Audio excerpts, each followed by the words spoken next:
दोस्तों आज की इस वीडियो में हम लोग पढ़ने वाले हैं सौर मंडल। सौर मंडल हमारे कंपटीशन लेवल या बीए का जो भूगोल लिए हुए हैं बीए में उनके लिए बहुत महत्वपूर्ण टॉपिक है और लगभग प्रत्येक कंपटीशन लेवल में सौर मंडल से क्वेश्चन एक या दो क्वेश्चन जरूर बन जाते हैं।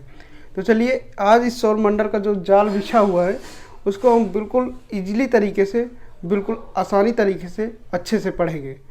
आज के इस वीडियो को देखने के बाद सौर मंडल से आपका कोई भी क्वेश्चन नहीं छूटेगा, मैं आपको ये 100% यकीन दिलाता हूँ। चलिए हम वीडियो को स्टार्ट करते हैं। और अगर आप हमारे चैनल पर नए व्यूअर्स हैं तो जल्दी इस चैनल को सब्सक्राइब कर लीजिए और बेल आइकन को प्रेस कर लेना। तो चलिए पहले हम देखते हैं सूर्य। जो सौर मंडल की हमारा स्टार्टिंग होता है वो सूर्य से होता है। देखिए ये यहाँ पे ये क्या दिया हुआ है, सन, ये सूर्य दिया हुआ है, सूर्य। अब हमारे सौर मंडल में कुल ग्रह कितने हैं? पहले 9 ग्रह थे, अब इस समय 8 ग्रह बचे हुए हैं और 8 ग्रहों के विषय में हम बिल्कुल आसानी से जानकारी करेंगे और पूरी जानकारी करेंगे।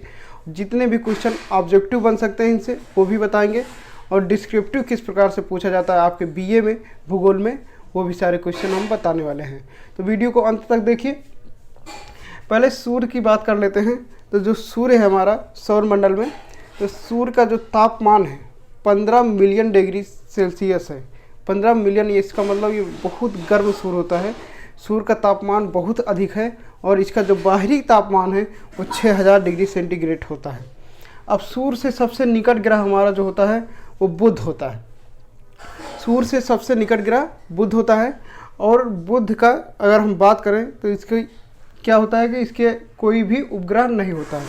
बुध और शुक्र, इसका कोई भी उपग्रह नहीं होता है। सूर्य का सबसे निकट ग्रह बुध होता है। देख लीजिए यहाँ बुध का कोई भी उपग्रह नहीं है और शुक्र का भी कोई भी उपग्रह नहीं होता है। अब यहाँ से पहले बात ये समझिए कि बुध, शुक्र, पृथ्वी, मंगल, बृहस्पति, शनि, अरुण, वरुण, ये कुल कितने ग्रह हैं? 8 ग्रह हैं। पहले के 4 ग्रहों को हम आंतरिक ग्रह के नाम से जानते हैं और अंतिम के 4 ग्रहों को बाह्य ग्रह के नाम से जानते हैं। जो आंतरिक ग्रह और बाह्य ग्रह के बीच जो बचता है हमारा, उसे क्या कहते हैं? क्षुद्र ग्रह के नाम से जाना जाता है। बहुत क्वेश्चन पूछा जाता है आपके कंपटीशन में कि क्षुद्र ग्रह किन 2 ग्रहों के बीच में पाया जाता है। तो पहले मंगल और बृहस्पति के बीच में पाया जाता है और कभी कभी ऑप्शन में ये भी दिया होता है कि आंतरिक और बाह्य ग्रहों के बीच में भी पाया जाता है। तो इस पॉइंट को आप नोट करके रखना। देखिए पहला है बुध और शुक्र की। सबसे पहले हम बुध की और शुक्र की बात करेंगे जो कि सूर्य से सबसे निकट ग्रह हैं। तो बुध की बात करते हैं तो बुध में सिर्फ एक ही क्वेश्चन आपसे पूछा जाता है कि इसका बुध का कितने उपग्रह हैं। तो आपको राइट आंसर रहेगा इसका कोई भी उपग्रह नहीं है। वैसे शुक्र का भी कोई भी उपग्रह नहीं है, लेकिन शुक्र से रिलेटेड बहुत सारे क्वेश्चन आपके एग्जाम में पूछे जाते हैं। उन सारे क्वेश्चनों को हम बारी बारी से पढ़ेंगे। पहले अब शुक्र की बात करते हैं। तो शुक्र क्या होता है कि पृथ्वी का सबसे नज़दीक ग्रह है। पृथ्वी का सबसे नज़दीक ग्रह है शुक्र। अगर बुध की बात करें तो बुध सूर्य का सबसे नज़दीक ग्रह है। अगर पृथ्वी की बात करें तो पृथ्वी शुक्र का सबसे नज़दीक ग्रह है। अब शुक्र को हम जुड़वा बहन के नाम से भी जानते हैं। किसकी जुड़वा बहन? पृथ्वी की जुड़वा बहन। इसको इसलिए बोला जाता है कि क्योंकि जो पृथ्वी है और शुक्र का आकार है बिल्कुल सेम आकार है, इसलिए इसे जुड़वा बहन के नाम से भी जाना जाता है। और सबसे चमकीला ग्रह शुक्र को ही जाना जाता है। अब इससे बहुत सारे रिलेटेड क्वेश्चन बनेंगे। सांझ का तारा शुक्र को कहा जाता है, भोर को तारा शुक्र को कहा जाता है, पृथ्वी के सबसे निकट ग्रह जो कहा जाता है शुक्र को कहा जाता है। अगर सूर्य से सबसे निकट ग्रह पूछा जाता है तो वो बुध को कहा जाता है। अब सबसे गर्म ग्रह किसे कहा जाता है? शुक्र को। अब आप सोच रहे होंगे कि सूर्य से सबसे निकट ग्रह तो बुध है, लेकिन शुक्र को सबसे गर्म ग्रह क्यों कहा जाता है? ऐसा इसलिए है कि शुक्र का आकार बुध का आकार जो है शुक्र से छोटा है, तो सूर्य के सारे कीड़े आकर शुक्र पर ही पड़ जाती हैं, इसलिए शुक्र बहुत गर्म ग्रह बन जाता है, इसलिए इसे सबसे गर्म ग्रह भी कहा जाता है। तो इस पॉइंट को आप नोट रखना। और शुक्र का भी कोई उपग्रह नहीं है। किन 2 ग्रहों का कोई उपग्रह नहीं है तो आपको याद रखना बुध और शुक्र के कोई भी उपग्रह नहीं है। अब बात करते हैं पृथ्वी की। तो पृथ्वी से रिलेटेड कुछ पॉइंट पूछे जाते हैं कि पृथ्वी को नीला ग्रह भी कहा जाता है। नीला ग्रह किस लिए कहा जाता है? क्योंकि पृथ्वी में 1/3 भाग पानी पाया जाता है और एक भाग जो होता है वो ज़मीन पाया जाता है, तो इसलिए इसको आकाश से देखने पर पृथ्वी नीली दिखाई पड़ती है, इसलिए पृथ्वी को क्या कहा जाता है? नीला ग्रह भी कहा जाता है। इसका सिर्फ एकमात्र उपग्रह है चंद्रमा। पृथ्वी का सिर्फ एक ही उपग्रह है चंद्रमा, इसको आप याद रखना। उपग्रहों से बहुत सारे क्वेश्चन पूछे जाते हैं, तो किस ग्रह के कितने उपग्रह हैं इसको आपको याद रखना जरूरी है। तो पृथ्वी का मात्र एक उपग्रह है, वो कौन सा है? चंद्रमा। बुध और शुक्र के कोई भी उपग्रह नहीं है। तो सारे पॉइंट हम बताएंगे धीरे धीरे, वीडियो को अब लास्ट तक देखिए। पृथ्वी को नीला ग्रह भी कहा जाता है जैसा कि हमने बताया, और पृथ्वी क्या है? आकार में 5वां सबसे बड़ा ग्रह है। सभी ग्रहों में आकार में 5वां सबसे बड़ा ग्रह है, यानी 8 ग्रहों में 5वां स्थान है पृथ्वी का। अब पृथ्वी से क्या आगे आता है? मंगल।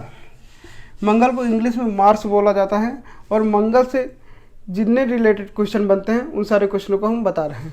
पहली बात तो मंगल का सिर्फ 2 ग्रह पाए जाते हैं। कौन कौन? फोबोस और डिमोस। ये बहुत पूछा जाता है कि फोबोस डिमोस किसके उपग्रह हैं, तो याद रखना किससे? मंगल के। और मंगल को लाल ग्रह भी कहा जाता है। इसके केवल 2 उपग्रह हैं, फोबोस और डिमोस, तो आपको याद रहेगा। अब मंगल और बृहस्पति के बीच कौन से ग्रह पाए जाते हैं? क्षुद्र ग्रह। ये बहुत क्वेश्चन पूछा जाता है आपके कंपटीशन में भी, और बीए जो स्टूडेंट भूगोल ले रखे हैं उनसे भी ये क्वेश्चन पूछा जाता है कि मंगल और बृहस्पति के बीच कौन सा ग्रह पाया जाता है, तो याद रखना क्षुद्र ग्रह। या ऐसे पूछ लिया जाएगा कि क्षुद्र ग्रह किन 2 ग्रहों के बीच पाया जाता है, तो आपको याद रखना है कि मंगल और बृहस्पति के बीच में। अब बात करते हैं बृहस्पति ग्रह। बृहस्पति क्या है कि हमारे सभी ग्रहों में सबसे बड़ा ग्रह के नाम से जाना जाता है बृहस्पति में, तो याद रखना इसके उपग्रह भी, अगर ग्रह सबसे बड़ा ग्रह है तो इसका उपग्रह भी काफ़ी होंगे, तो सबसे ज़्यादा उपग्रहों वाला ग्रह भी माना जाता है बृहस्पति। इसके कुल 67 उपग्रह हैं। तो देखिए हम बारी बारी से सब चीज़ पढ़ते हैं।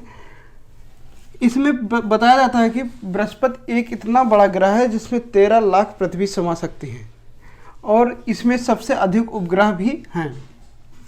इसे विशाल धब्बे वाला ग्रह भी कहा जाता है। अच्छा, विशाल धब्बे वाला ग्रह किस लिए कहा जाता है? बात करते हैं कि इसकी जो उपग्रह है, इसके कुल 67 उपग्रहों में एक उपग्रह है यूरोपा। एक उपग्रह है यूरोपा। तो यूरोपा जो है सूर्य के अग्र भाग में पड़ जाता है, और जो सूर्य की रोशनी इस पर बराबर नहीं पड़ पाती, तो इसलिए इसमें धब्बे का आकार बन जाता है यूरोपा के कारण। तो इसको धब्बे वाला ग्रह के नाम से भी जाना जाता है। किसको? बृहस्पति को। अब इसके सबसे बड़े उपग्रह का नाम क्या है? गैनीमेड। ये आपको याद रखना है कि गैनीमेड सबसे बड़े उपग्रहों, बृहस्पति का सबसे बड़ा उपग्रह का नाम है। टोटल 67 उपग्रहों में सबसे बड़ा उपग्रह कौन सा है? गैनीमेड। इस पॉइंट को आपको याद रखना है। अब देखिए बृहस्पति के कुल कितने उपग्रह हैं? 67। इसे गैस समूह वाला ग्रह भी कहा जाता है, और इसका जो द्रव्यमान है वो सूर्य के द्रव्यमान से 1000वां भाग के बराबर है। ये भी आप याद रखिएगा। ये देखिए जो इसमें काला धब्बा पड़ता है ये यूरोपा की परछाई से पड़ता है। जैसा कि हमने बताया कि यूरोपा की परछाई से इसमें जो काला धब्बा पड़ता है, और इसे पीला ग्रह के नाम से भी जाना जाता है, और इसका इंग्लिश में जो नाम है जुपिटर बोला जाता है इसको। तो ये पॉइंट आपको याद हो गया होगा। अब इसके बाद जो ग्रह आता है शनि, इसका क्रम भी आपको याद रखना है। पहले बुध, शुक्र, पृथ्वी, मंगल, बृहस्पति, शनि, अरुण, वरुण। तो ये आपको क्रम भी याद रखना है, और सारे जितने भी ग्रह हैं 8 ग्रह के नाम इंग्लिश में भी याद रखना है, क्योंकि कभी कभी इंग्लिश में भी ये क्वेश्चन आपसे पूछ लिया जाता है। तो घबराइए नहीं, जितने भी सौर मंडल से क्वेश्चन बनते हैं आपके एग्जाम में, चाहे वो कंपटीशन लेवल का हो या बीए का हो, सभी क्वेश्चन हम इसमें आज क्लियर कर देंगे। तो सिर्फ वीडियो को लास्ट तक देखना। देखिए शनि ग्रह की हम बात करते हैं, इसे स्टोरन बोला जाता है। इसमें वलय पाया जाता है, इसके चारों ओर वलय पाया जाता है। शनि के चारों ओर वलय पाया जाता है, और वलय की संख्या कितनी होती है? 7। वलय का मतलब क्या होता है? छल्ला। और इसमें वलय की संख्या कितनी होती है शनि में? वैसे तो अरुण में भी वलय पाया जाता है, लेकिन अरुण में जो वलय पाया जाता है उसमें 9 वलय पाया जाता है, और इसमें जो पाया जाता है 7 वलय पाया जाता है। देखिए ये दूसरा सबसे बड़ा ग्रह है। बृहस्पति के बाद शनि दूसरा सबसे बड़ा ग्रह है, और बृहस्पति के बाद शनि का दूसरा सबसे बड़ा उपग्रह भी है, ये याद रखना। तो देखिए इसके कुल कितने उपग्रह हैं? 33 उपग्रह हैं। इसे कुल कितने उपग्रह हैं? शनि के 33 उपग्रह हैं। और सबसे बड़े उपग्रह का नाम क्या है? टाइटन। सबसे बड़े उपग्रह का नाम क्या है? टाइटन। आपके एग्जाम में ऐसे पूछ लिया जाता है कि टाइटन उपग्रह किस ग्रह का उपग्रह है? तो किसका है? शनि का। तो याद रखना। और शनि को काला ग्रह के नाम से भी जाना जाता है। शनि देवता का भी आप मंदिर गए होंगे शनि देवता के, तो वो काली मंदिर उसकी बनी होती है और मूर्ति भी काली होती है। तो याद रखना कि शनि को किस ग्रह के नाम से भी जाना जाता है? काला ग्रह के। नेक्स्ट देखते हैं अरुण। अरुण को इंग्लिश में बोला जाता है यूरेनस। यूरेनस की बात करते हैं हम, तो इसको इंग्लिश में कभी कभी क्वेश्चन पूछा जाता है कि यूरेनस किस ग्रह का नाम है? तो आपको अरुण, क्योंकि इंग्लिश और हिंदी इसमें दोनों के क्वेश्चन दे दिए जाते हैं, तो इस पॉइंट को आपको याद रखना है। देखिए यूरेनस किसको बोला जाता है? अरुण को। और अरुण के कुल उपग्रहों की संख्या कितनी है? 21 उपग्रह अरुण के पाए जाते हैं। तो याद रहेगा आपको। और जो सबसे बड़ा उपग्रह है टाइटेनिया। टाइटेनिया सबसे बड़ा उपग्रह है। और टाइटन किसका? इसमें कंफ्यूजन नहीं होना है। टाइटन उपग्रह शनि का है और टाइटेनिया उपग्रह अरुण का है। थोड़ा सा डिफरेंट है टाइटन और टाइटेनिया में।